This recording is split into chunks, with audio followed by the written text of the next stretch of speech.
सानजा सानजारि नोगोर दखरा खौसेथि बर' सुबुं आफादनि 32 बोसोरारि जथुम्माया 3 नं महनपुर गामिनि गुदि फरायसालिनि गेलेग्रा फोथाराव साननैनि हाबाफारिजों दिनैनिफ्राय जागायबाय। हाबाफारि बायदियै दिनै गिबि साननि फुंबिलिनि समाव गाहाय हाबलांग्रा गेटखौ एस.बि. बड' जौसिन गेजेरारि फरायसालिनि फोरोंगिरि शैलेन्द्र बर'आ बेखेवनानै होयो आरो बेनि उनाव फारियै रुंसारि सीतानन्द बसुमतारी गोसोखां गाहाय सायनासालिखौ डेकापाम गामि पन्चायतनि आफादगिरि सुमिता मुसाहारि, रुंसारि बिनय दैमारि गोसोखां जोलुर बादायलायनाय हाबाफारिखौ बेखेवना होयो एम.एस.सि. एबा मिसिं अट'नमास काउन्सिलनि मावफुं सोद्रोमा मलेन्द्र नार्जारि आरो बेबादिनो रुंसारि सेवालि बसुमतारी गोसोखां आलासि जिरायसालि, रुंसारि माधब चन्द्र बर' गोसोखां जामुंसालि बेखेवनाय हाबाफारिया जालाङो। बेबादिनो फुंबिलि समावनो बिफां फुलि गायनाय आरो गुबुन बायदि बायदि हाबाफारिफोरखौ मावफुंनाय जायो। बेजों लोगोसे दिनै गिबि साननि हाबाफारियाव उन्दै उन्दै फरायसाफोरनि थुनलाइयारि बादायलायनाय हाबाफारिबो लानाय जायो।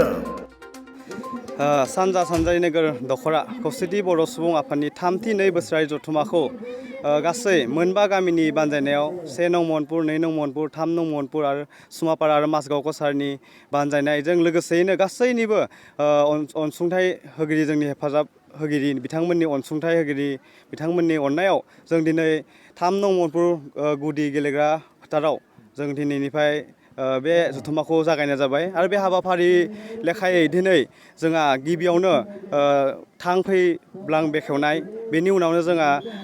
रुंसारि सीतानन्द गोसोखां गाहाय सायनासालि बेखेवनाय, लोगोसेयैनो रुंसारि सेवालि बसुमतारी आलासि जिरायसालि बेखेवनाय आरो लोगोसेनो रुंसारि कन्दल मोसाहारि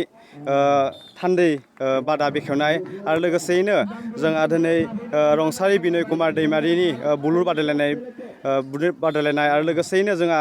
जोंनि सानजा सानजारि दखरानि ओनसोलनि जिथु बर' गुदि फरायसालिफोर दं बिसोरनि फरायसाफोरनि दिनै सोलोंथायारि बादायलायनाय जा सोलिबाय दङ आरो लोगोसेयैनो दा जोंहा बुलुर बादायलायनाय सोलिगासिनो आरो बिनि उनावनो जोंहा दिनै सानजा सानजारि नोगोर दखरा खौसेथि बर' सुबुं आफादनि 32 बोसोरारि जथुम्मानिनो दिनै थान्दै मेल जागोन। मोनाबिलिनि 6 बाजिनिफ्राय जोंहा थान्दै मेलखौ लानाय जादों आरो लोगोसे जों आसा खालामदों जोंनि ओनसोलाव जिहेथु गासै जोंनि सुबुंफ्रा जोंखौ हेफाजाब होनायलाय जोङो दिनै मोजाङै मोजां खुंफुंलांनो हागोन होननानै जों हास्थायनाय थाबाय आरो लोगोसेयैनो गाबोन जिया जोंहा गेवलां मेल दं, बे गेवलां मेलाबो जोंहा गोबां मानसिफ्रानो जोंखौ बेयाव बे मेलाव नुजाथिफैगोन होननानै आरो आङो खावलायनाय थाबावबाय जोङो खाथि साखाथिनि गामिफोरनिफ्रायबो बिथांमोना गेवलां मेलायाव बाहागो लाफिनखौ आं आसा खालामबाय आरो बेनि उनावनो जोंहा हारिमु बिलिफां दङ। बे हारिमु बिलिफाङावबो जोंहा ओनसोलनिनो जाखांफुनाय देंखोगिरि बिथां बिनानाव फंबायमोनखौ जोङो हांख्रायखानाय जाबाय। बिथांमोना जोंनि सम मथे फैनानै गाबोन गाजा गोमजायै जोंनि खुंफुंनाय लानाय जथुम्माया मोजाङै मोजां जोबलांगोन होननानै आसा खालामो। गाबोननि गेवलां मेलाव जोंहा आलासि महरै दङ BKWSनि चिफ मिनिस्टार बसुमतारी सार आरो लोगोसेयैनो खौसेथि बर' सुबुं आफादनि आफादगिरि मनरन्जन बसुमतारी सार आरो बिनिनो आरो जोंनि ओनसोलनि आवगोलनि बारग' अल आसाम बर' प्राइमारि टिचार एस'सियेसननि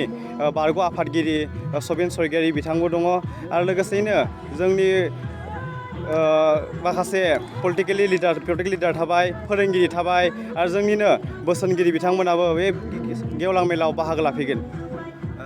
गाबोननि गेवलां मेलाव जोङो जोंनि दा सोलिबाय थानाय थासारि, जिहेथु जोंनि थासारिया एसेबाबो गुबुंले जालांनायखौ नुनो मोन्दों। दा जेरैहाय दा जोंनि लाइमोनफोरा सोलोंथाइखौ गोसो होआलासिनो जिहेथु फेग्रा मुवा बांसिन बाहायनाय जादों, बिनि सायावबो जोंहा सावरायनाय जागोन आरो जोंनि समाजखौ गोख्रों दानो थाखाय जोंहा गामि ओनसोलाव जों मा राहा लानानै जोंनि जोंनि सुबुंफोरा मा राहा लानानै जोङो समाजखौ न'खरखौ मोजाङै मोजां दानो हानाय, बिनिनो जोंहा माखासे बुंथिगिरि दङ आरो बे बुंथिगिरिमोना जोंखौ जाहाथे जोंनि ओनसोलखौ जौगानायाव जोंखौ हेफाजाब माखासे बिबुंथि होलांगोनखौ जों आसा फारियो आरो लोगोसेनो आं बुंनो सानबावो सानजा सानजारि नोगोर दखरानि जिथु 32 बोसोरारि जथुम्मा, बे जथुम्माखौ लोब्बा लानानैनो जोंहा जोबोद गोग्गानाय बाथ्रा जे जोंहा महनपुर ओनसोलाव जोङो दिनै मोनसे गोदानै ख्रिस्टि हान्जा दाफुंना लानो हादों। बे महनपुर ओनसोलखौ जों दाफुंना लानो हादों, बिनि थाखाय जोंहा गोग्गानाय दं आरो लोगोसे बे जथुम्माखौ खुंनायाव जोंहा अकल मिटिंखौ खुंनांगोन होननानै जों मिटिंखौ खुङाखै। बे मिटिंखौ खुंनानै जोंहा जोंनि ओनसोलाव जोङो मा बेनिफिट होलांनो हायो, मा बिबुंथिजों गेजेराव जोंखौ माबोरै हेफाजाब समाज दानायाव गोख्रों मोनसे समाज दानायाव माबोरै जोंखौ हेफाजाब होलाङो बेखौ नोजोर बोनानै जोङो गासैबो जोंनि दरबा गामिजों लोगोसे जाय जाया जोंनो अनसुंथाइ हरदों जोंखौ बोसोन होदों बिथांमोना बे मिथिं खुंनायनि थाखायल' नङा जोंनि समाजा जाहाथे बर' हारिया जेरावबो जौगानांगौ दा जों बेखौ लोब्बा लानानैनो जोंहा सोलोंथाइनि बादायलायनायनिफ्राय लानानै जोंहा गेलेनाय बादायलायनायनिफ्राय लानानै आरो जोंहा कालसारेल जिथु प्रग्राम दङ जों माखासे ओनसोलखौ जौगानो थाखाय गासैखौबो सरजाबनानै जोङो बे जथुम्माखौ मोजाङै मोजां खुंफुंनो होननानै आखायाव लादों।